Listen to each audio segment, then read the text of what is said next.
Jangan ceritakan 10 hal ini kepada orang lain. Lo mungkin pikir lo bisa cerita semuanya ke orang yang lo percaya. Tapi kenyataannya, nggak semua hal pantas untuk dibagikan. Kadang, satu cerita yang lo anggap sepele, bisa jadi senjata yang balik nusuk lo sendiri. Lo harus hati-hati. Karena di dunia nyata, bukan semua orang pengen lo sukses. Sekarang, kita bahas 10 hal yang sebaiknya lo simpan rapat-rapat. Bukan karena lo pelit, tapi karena lo pinter. Nomor 1, rencana besar lo.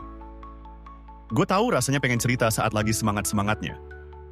Tapi faktanya, terlalu banyak omong justru bikin energi lo bocor. Dan yang lebih parah, orang bisa sabotase sebelum lo mulai. Nomor 2, masalah keluarga. Curhat ke orang yang salah, ujung-ujungnya jadi bahan gosip. Ingat, bukan semua yang senyum ke lo itu peduli sama lo. Nomor 3, kebaikan yang lo lakuin. Kalau lo bantu orang, cukup Tuhan dan hati lo yang tahu. Pamer kebaikan cuma buat validasi, itu bukan ketulusan, itu ego. Nomor 4, jumlah uang yang lo punya. Lo cerita gaji, saldo, atau investasi. Lo nggak pernah tahu siapa yang diam-diam sirik atau manfaatin. Uang itu menarik mata dan niat buruk. Nomor 5, aib atau kelemahan lo.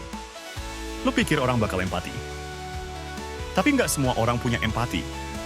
Beberapa justru bakal pakai itu buat jatuhin lo nanti. Nomor 6, konflik pribadi. Ada masalah sama orang, selesaikan langsung. Ngomongin orang di belakang nggak bikin lo dewasa. Itu bikin lo sama aja. Nomor 7, tujuan spiritual atau kepercayaan lo. Percaya sesuatu itu personal. Dan nggak semua orang bisa menghargai perjalanan lo.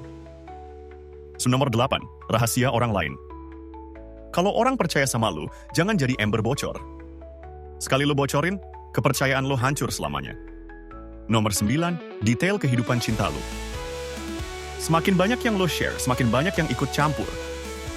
Dan hubungan yang terlalu terbuka, rentan dirusak dari luar. Alamat Serkehiro, nomor 10, hal-hal yang belum pasti. Jangan cerita sesuatu yang belum jadi kenyataan. Karena harapan yang diumbar terlalu dini, bisa berubah jadi tekanan, bahkan kegagalan. Sekarang gue tanya, pernah nggak lo nyesel karena kebanyakan cerita ke orang yang salah? Kalau pernah, lo nggak sendiri. Yuk kita semua pernah. Tapi sekarang lo udah tahu. Diam itu bukan lemah. Diam itu perlindungan. Lo nggak harus nunjukin semuanya ke semua orang. Karena nggak semua mata ngeliat dengan niat baik. Dan nggak semua telinga dengar buat ngerti. Kalau video ini bikin lo mikir, kasih like, komen. Mulai sekarang, gue lebih hati-hati. Dan share ke temen lo yang terlalu sering oversharing tanpa sadar. Ingat, kadang yang paling kuat adalah mereka yang tahu kapan harus bicara dan kapan harus diam.